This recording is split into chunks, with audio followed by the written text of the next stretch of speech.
नमस्कार. जानेवारी 2025 चे आपण करंट अफेअर्स बघत आहोत. त्यामध्ये आपण इंटरपोल सिल्वर नोटीस हा टॉपिक बघणार आहोत. बघा, इंटरपोलच्या ज्या रंगाच्या नोटिसा असतात त्यामध्ये एका नोटीसची भर पडली आहे. ती कोणती आहे? सिल्वर नोटीसची. ठीक आहे. त्या अनुषंगाने आपल्याला तो भाग तर बघायचाच आहे, सोबत इंटरपोल विषय आपल्याला माहिती पाहिजे. सुरुवातीला आपण इंटरपोलचा लोगो बघून घेऊ. हा आहे इंटरपोलचा लोगो. ठीक आहे. या गोष्टी जरा बघत चला. प्रत्येक ऑर्गनायझेशन विषयी माहिती घेताना त्याचा लोगो माहिती असणं गरजेचं आहे. ठीक आहे. पुढे बघा, गुन्हा करून परदेशात फरारी झालेल्या आरोपीला पकडण्यासाठी इंटरपोलकडून नोटीस जारी केली जाते.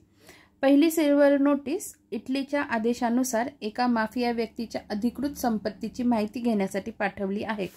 पहिली सिल्वर नोटीस इटलीच्या आदेशावरून एका माफिया व्यक्तीच्या अधिकृत संपत्तीची माहिती घेण्यासाठी पाठवली आहे. इंटरपोलच्या विविध रंगाच्या नोटिसीमध्ये सिल्वर नोटिसीची भर पडली आहे. या पायलट प्रकल्पात भारतासह 52 सदस्य भागीदार आहेत. इंटरपोलच्या आमसभेने 2023 मध्ये व्हिएन्ना येथे सिल्वर नोटिसीबाबत ठराव केला. ठीक आहे. 2023 मध्ये व्हिएन्ना येथे सिल्वर नोटीसबाबत ठराव केला. इटलीच्या विनंतीवरून इंटरपोलकडून पहिली सिल्वर नोटीस जारी करण्यात आली. इटलीच्या विनंतीवरून. ठीक आहे. पुढे बघा, सध्या इंटरपोल 8 वेगवेगळ्या रंगाच्या नोटिसा जारी करते. या नोटिसीतून सदस्य देशांना गुन्हेगार तसेच गुन्ह्यांशी संबंधित माहिती मिळवता येते. पुढे बघा, इंटरपोल विषयी आपण माहिती बघून घेऊया. इंटरपोल फुल फॉर्म काय? International criminal police organisation. सदस्य किती आहेत? 196. मुख्यालय कुठे आहे? France, Lyon. आंतरराष्ट्रीय गुन्हेगारांवर कारवाई करण्यासाठी आणि विविध प्रकारच्या गुन्ह्यांशी संबंधित माहिती देशांदरम्यान सामायिक करण्यासाठी इंटरपोलची स्थापना करण्यात आली. इंटरपोलच्या सदस्य राष्ट्रांच्या राष्ट्रीय केंद्रीय ब्युरोच्या विनंतीवरून इंटरपोल सचिवालयाने या नोटिसा जारी केल्या आहेत. त्यानंतर या नोटिसा सर्व सदस्य देशांना उपलब्ध करून दिल्या जातात. बघा, पुन्हा वाचते तो पॉइंट. इंटरपोलच्या सदस्य राष्ट्रांच्या राष्ट्रीय केंद्रीय ब्युरोच्या विनंतीवरून इंटरपोल सचिवालयाने या नोटिसा जारी केल्या आहेत. त्यानंतर या नोटिसा सर्व सदस्य देशांना उपलब्ध करून दिल्या जातात.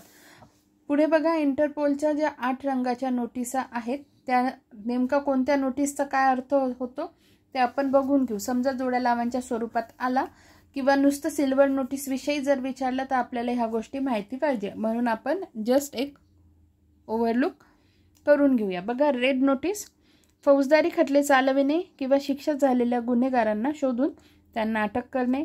येलो नोटीस हरवलेल्या लोकांना शोधण्यात मदत करण्यासाठी, विशेषतः अल्पवयीन, स्वतःला ओळखण्यात किंवा वर्णन करण्यास अक्षम असलेल्या लोकांना ओळखण्यास मदत करण्यासाठी.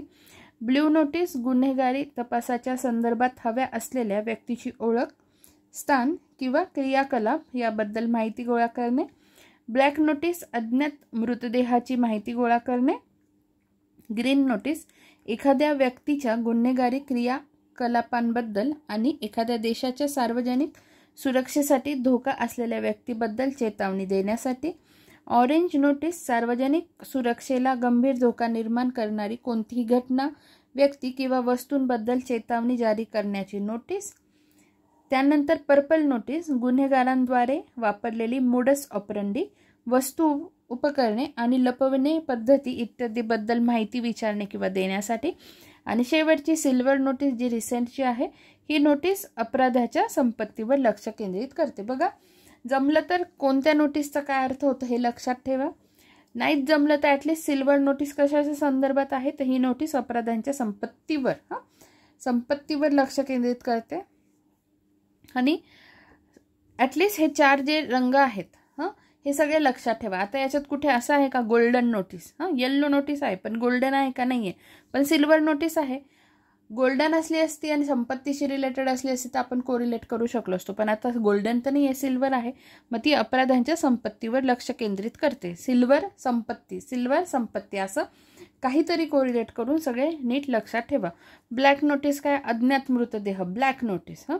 फौजदारी खटले, रेड नोटीस लक्षात ठेवा. येल्लो नोटीस हरवलेल्या लोकांना शोधण्यासाठी मदत करण्यासाठी. त्याच्यानंतर ब्लॅक झाली. ऑरेंज नोटीस काय, सार्वजनिक सुरक्षेला गंभीर धोका निर्माण करणारी कोणतीही घटना, व्यक्ती किंवा वस्तूबद्दल चेतावणी जारी करण्यासाठी. पर्पल नोटीस काय, मोडस ऑपरंडी, वस्तू, उपकरणे. आणि त्यानंतर कोणती राहते आता आपली, ठीक आहे. अशा पद्धतीने आपण ठीक आहे, ही एक राहिली ग्रीन नोटीस. एखाद्या व्यक्तीच्या गुन्हेगारी क्रियाकलापांबद्दल आणि एखाद्या देशाच्या सार्वजनिक सुरक्षेला धोका असलेल्या व्यक्तीबद्दल चेतावणी देण्यासाठी. नाही काय तर ॲटलिस्ट हे रंग तर लक्षात ठेवा. याच्याऐवजी दुसरा रंग दिला आणि त्याच्या पुढे नोटीस लावून दिलं की ही नोटीस आहे किंवा खालीलपैकी कोणती नोटीसीचा प्रकार नाही आहे, तर आपल्याला ॲटलिस्ट ते तरी ओळखता आले पाहिजे. मग कोणते कोणते आहे, red, yellow, blue, black. Red, yellow, blue, black, green, orange, purple, silver. अशा गोष्टी तरी ॲटलिस्ट लक्षात ठेवण्याचा प्रयत्न करा. धन्यवाद.